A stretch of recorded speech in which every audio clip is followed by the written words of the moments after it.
तो एक सवाल ये आया कि वो बच्चे जिनकी टीन एज में हियरिंग लॉस हो जाए, तो बड़ा इंपॉर्टेंट एक कॉन्सेप्ट है, वो ये है प्री लिंगुअल हियरिंग लॉस और पोस्ट लिंगुअल हियरिंग लॉस। तो प्री लिंगुअल हियरिंग लॉस क्या होता है, यानी कि वो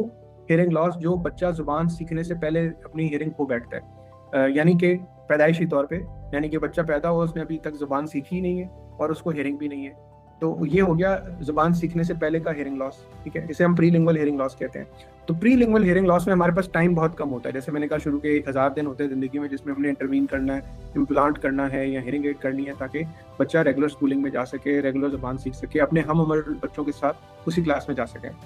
पोस्ट लिंगुअल हियरिंग लॉस क्या होता है कि आपने जुबान सीख ली, लेकिन किसी बीमारी की वजह से, मीजल्स की वजह से, टाइफाइड की वजह से, गर्दन तोड़ बुखार की वजह से या किसी और इन्फेक्शन की वजह से अब दोनों कानों में हियरिंग चली गई और शदीद नोयत की चली गई।